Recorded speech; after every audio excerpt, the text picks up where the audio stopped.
Buenos días, hermanos. Es un gozo participar de un culto en este lugar, aunque no puedo estar físicamente presente. Me parecía mejor no estar en forma presencial todavía.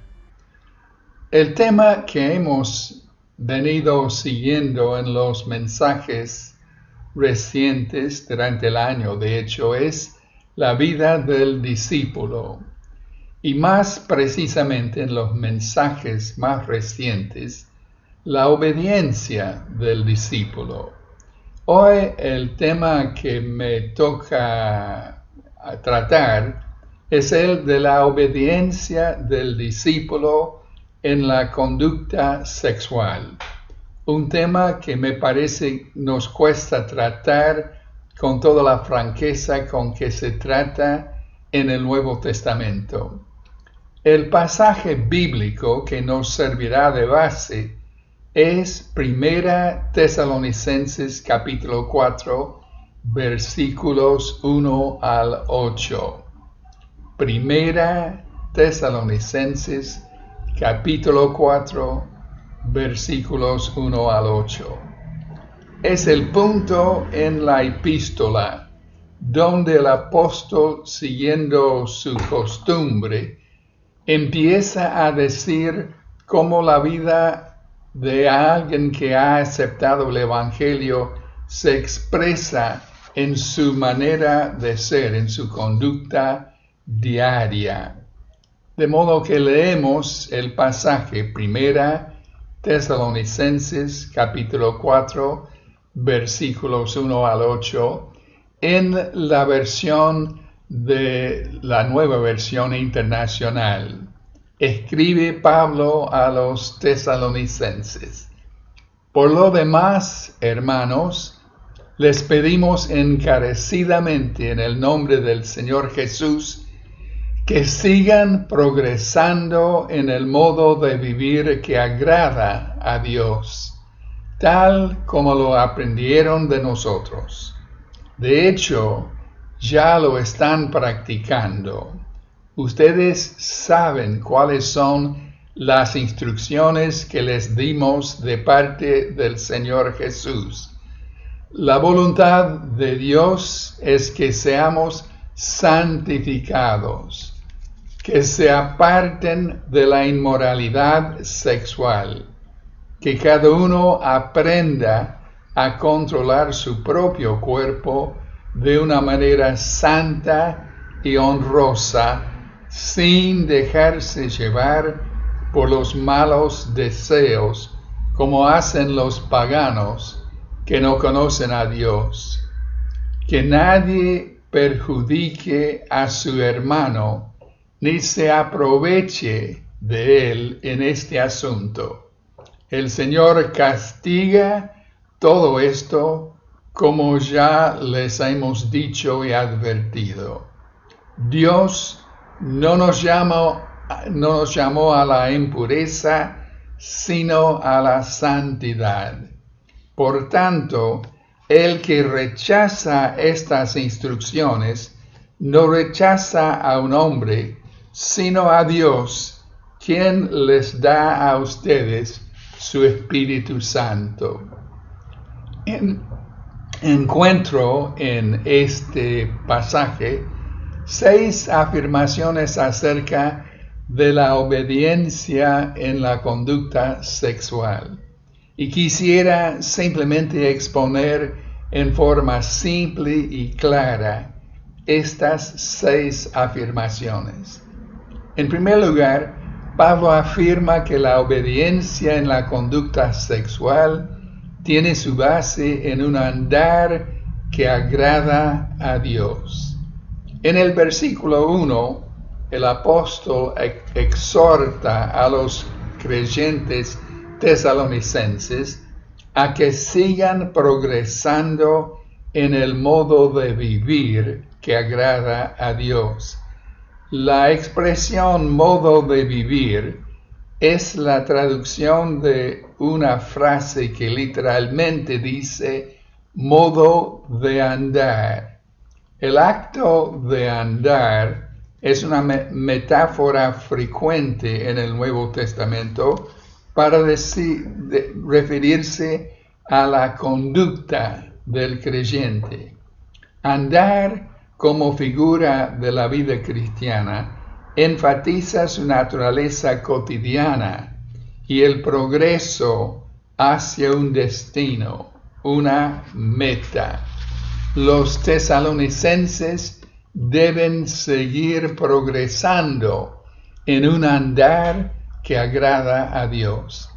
A veces estamos tentados a asociar la vida cristiana simplemente con los momentos de culto y con las experiencias espirituales especiales. Sin embargo, en su esencia, la vida cristiana, la obediencia cristiana, tiene que ver con la vida de todos los días. La esencia de la obediencia del discípulo es un andar que agrada a Dios. El desafío siempre es cómo vivir cada día de una manera que nuestra conducta sea motivo de gozo para Dios, que sea conducta que provoca una sonrisa en Dios, si puedo decirlo así. De modo que nuestra oración diaria debe ser: Señor, muéstrame cómo vivir hoy de una manera que te agrada. De modo que en primer lugar la obediencia en la conducta sexual es a partir de una experiencia de un andar que agrada a Dios. Surge de esta relación de caminar de manera que agradamos a Dios. Y en segundo lugar, Pablo afirma que la obediencia en la conducta, nuestra conducta sexual, forma parte de un proceso de santificación. 2 veces en el pasaje, Pablo identifica la santificación como la meta de la vida cristiana. En el versículo 3 dice que la voluntad de Dios es que sean los tesalonicenses y nosotros santificados. Y en el versículo 7 dice que Dios nos ha llamado a la santificación. En este segundo versículo, Pablo habla en primera persona. Dios nos ha llamado a la santificación y se incluye a sí mismo en este proceso de santificación. La santificación se presenta en estos versículos como la voluntad de Dios, el llamado de Dios para nosotros. Todos los discípulos son santificados en el momento de su conversión. Pablo dice a los corintios, que tenían una vida bastante desordenada en muchos sentidos, que ellos habían sido lavados, santificados y justificados. Desde el momento de la conversión, todos los creyentes son santos, es decir, son consagrados, dedicados a Dios, apartados para Dios. Pero hay un sentido en que la santificación, además de ser un hecho, es también una meta. Y debe haber crecimiento en la santificación. De modo que la obediencia en la conducta sexual forma parte de un proceso de santificación. Pero en tercer lugar, Pablo afirma que de la obediencia en la conducta sexual exige abstenerse de la inmoralidad sexual. El aspecto específico de la santificación que le preocupa a Pablo en este párrafo es el de la inmoralidad sexual. El discípulo debe evitar abstenerse de la inmoralidad sexual. De hecho, en lugar de inmoralidad sexual en el versículo, Reina Valera dice simplemente debe evitar la fornicación. La Biblia en el lenguaje actual dice que debe evitar relaciones sexuales prohibidas, y la nueva traducción viviente dice debe evitar todo pecado sexual. De hecho, el término en cuestión en estas traducciones se refieren a toda clase de relación sexual que ocurre fuera del matrimonio.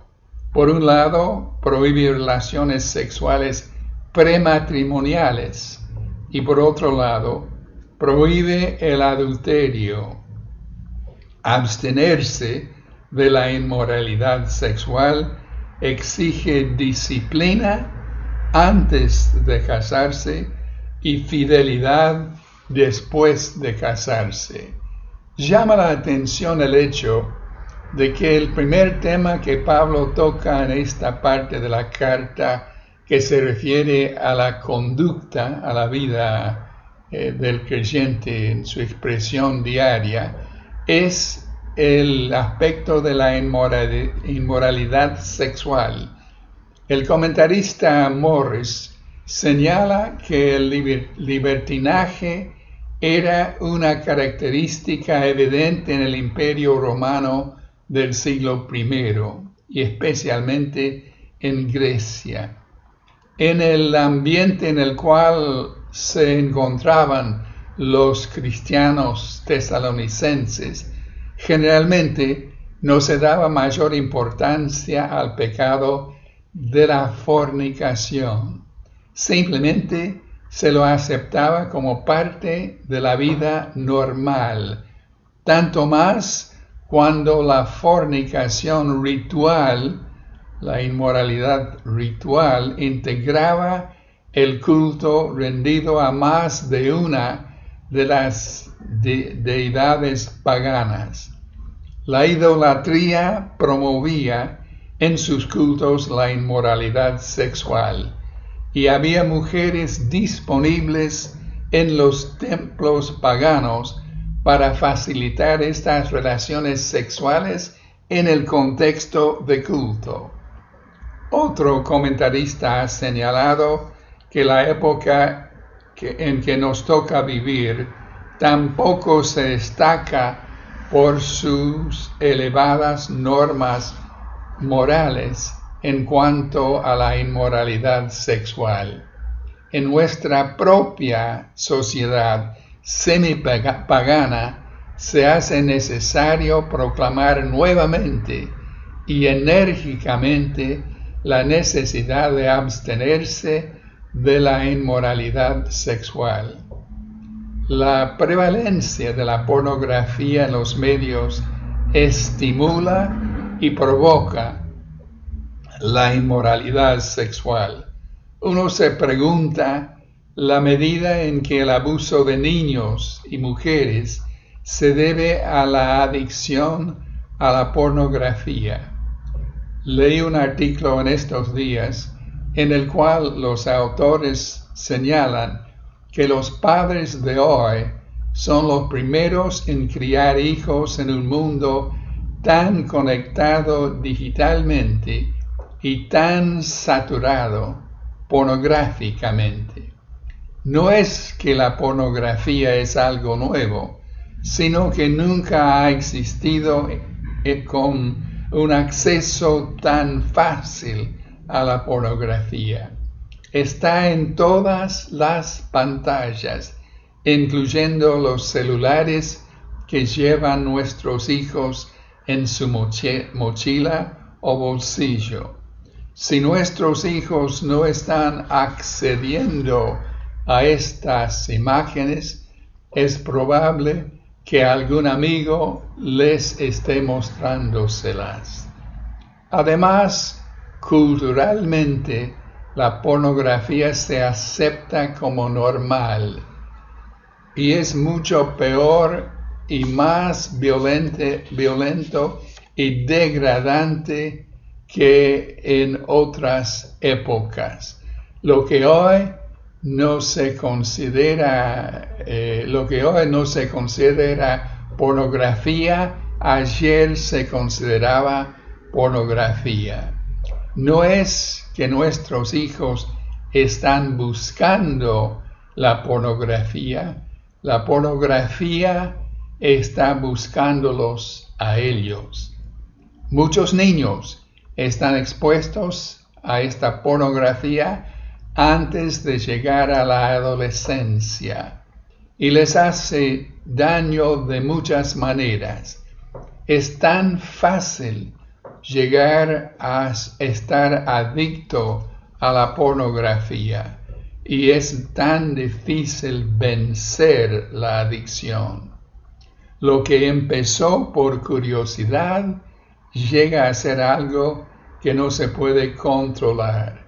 Debemos reconocer que luchamos contra una pandemia de pornografía, de modo que la obediencia en la conducta sexual exige abstenerse de la inmoralidad. Y en cuarto lugar, Pablo afirma que la obediencia en la conducta sexual requiere un dominio propio. Pablo exhorta en el versículo 4 a que cada uno aprenda a controlar su propio cuerpo de una manera santa y honrosa. El texto dice literalmente que cada uno sepa cómo poseer su propio vaso en santificación y honor. La expresión su propio vaso es una referencia al cuerpo humano, pero puede ser una referencia al cuerpo del hombre, como entiende la Nueva Versión Internacional y traduce su propio cuerpo, o puede ser una referencia al cuerpo de su esposa, como entiende Reina Valera y traduce: cada uno de vosotros sepa tener su propia esposa. No es fácil elegir entre las alternativas, pero la tendencia entre las versiones es entender que se refiere al cuerpo del hombre y traduce, como hace la Nueva Versión Internacional, su propio cuerpo. Creo que es la interpretación correcta, sobre todo por el contexto en que se encuentra. La exhortación entonces es a aprender cómo controlar o dominar el cuerpo en la esfera de lo sexual. El dominio del instinto sexual en la vida del discípulo es uno de sus grandes desafíos. Todos somos tentados a ceder a las tentaciones que apelan al instinto sexual. Jesús, en el Sermón del Monte, reconoce que es una de las tentaciones más comunes y persistentes, y dijo que mirar con deseo a otra mujer, que no sea el cónyuge, es cometer adulterio con ella. Él aconsejó a tomar las medidas más rigurosas para evitar la tentación, y para ilustrar estas medidas hizo referencia a sacar el ojo que provoca la tentación y cortar la mano que facilita la expresión del deseo. Reconoce que los pecados sexuales tienen su origen en la mente y lograr victoria sobre ellos requiere el control de nuestro pensamiento y de nuestro cuerpo. El dominio propio evitará proceder en la conducta sexual de manera en que lo hacen los que no conocen a Dios. Ellos, dice Pablo, en lugar de dominar sus pensamientos en lo sexual, no se esforzaban en controlar sus malos deseos. El discípulo no puede permitir que un entorno de libertinaje como el en que vivimos nosotros dicte su manera de vivir en la esfera de su conducta sexual. Es claro que los deseos sexuales son malos solamente cuando buscan expresarse fuera del contexto del matrimonio. Pablo califica la manera en que el discípulo debe controlar el cuerpo mediante dos expresiones: debe hacerlo en santificación y honor. Debe hacerlo en santificación, ya que el dominio del cuerpo en lo sexual es parte del proceso de santificación. Debe hacerlo en honor, eso es, en respeto por la otra persona como persona en sí y no como un mero objeto para satisfacer sus deseos sexuales.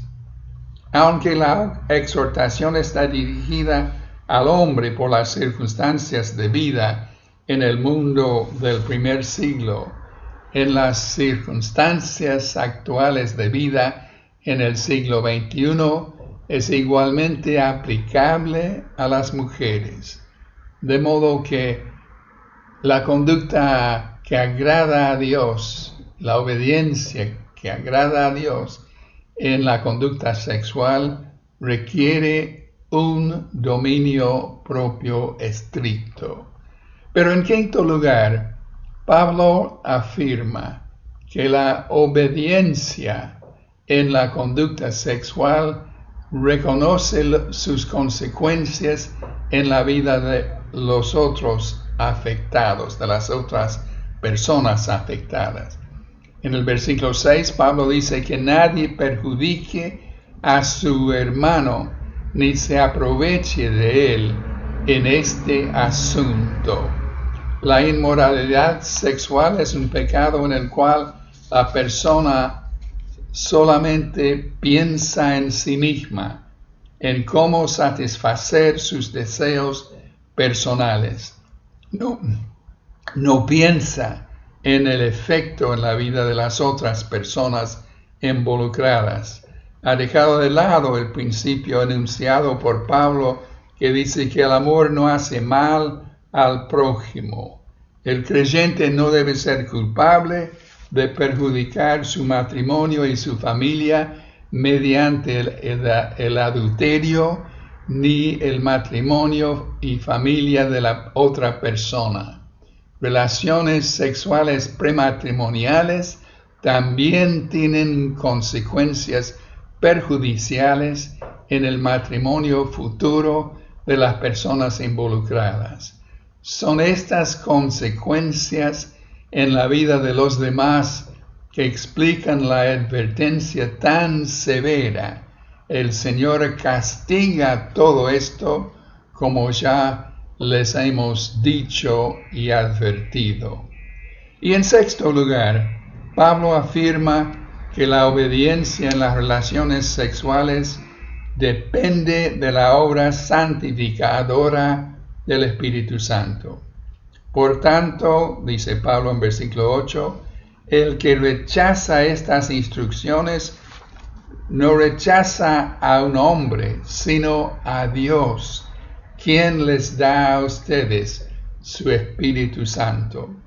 Fíjense en cómo hemos visto en sermones anteriores, que Pablo aquí da por sentado que Dios da a todo creyente su Espíritu.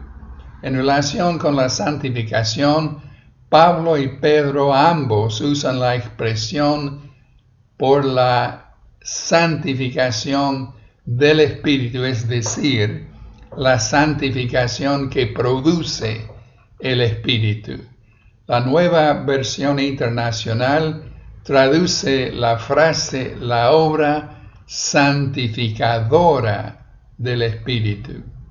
Si hemos de ser santificados, tendrá que ser mediante esta obra santificadora del Espíritu, más bien que mediante los esfuerzos nuestros.